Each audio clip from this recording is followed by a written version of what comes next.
নমস্কার বন্ধুরা, সকলে কেমন আছো? আশা করছি সকলে খুব ভালো আছো। আমিও সকাল সকাল ঘুম থেকে উঠে পড়েছি। তো উঠেই আমি ফুল গাছগুলোর কাছে চলে এসেছি। ফুল গাছগুলোকে দেখতে খুব ভালো লাগে, আর কত সুন্দর ফুল ফুটে আছে। আর এই মাকড়সা গাছটাকে দেখো, আমি একদম সুন্দরভাবে ছেটে দিয়েছি, দুথাকি করে দিয়েছি। কেমন লাগছে অবশ্যই কমেন্ট করে জানাবি। আর সাদা জবা ফুল গাছটায় আজকে অনেকগুলো সাদা জবা ফুটেছে, এই যে দেখো। তো আমার তো খুবই ভালো লাগছে, বৃষ্টি পড়েছে সাথে, ফুলের গায়ে একদম বৃষ্টি লেগে আছে।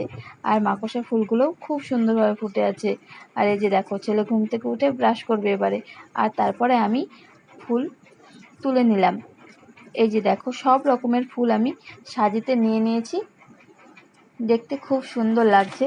তো এই যে সব রকমের জবা নিয়েছি, দেখো কত রকমের কালার আছে, সাদা, গোলাপি, লাল, ঘিয়া জবা, আর দুটো ছিল তো তোমাদের বলেছি।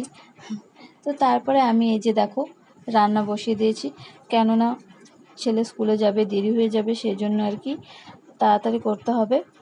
আর এই যে দেখো, আমার সব সবজি কেটে নেওয়া হয়ে গেছে, মাছের ঝোল আর চাল কুমড়োর ঝাল, এই দুই করব। তো আমি এবারে রান্নাটা করে নিই, চলো। তো তারপরে আমার এই যে দেখো রান্না হয়ে গেছে, ভাত হয়ে গেছে এখানে, আর মাছের ঝোলও হয়ে গেছে। আর কড়াইয়ে বসিয়েছি চাল কুমড়োটা, এই যে দেখো চাল কুমড়োটা এখনও হচ্ছে। তো তারপরে আমি ছেলেকে খাইয়ে দিলাম। এবারে আমার খাওয়ানো কমপ্লিট হয়ে গেছে। তারপরে সবজিওয়ালা আসলো, সবজিওয়ালার কাছ থেকে আমি পটল আর কুলেখাড়া কিনে নিলাম, বাদ বাকি সবজি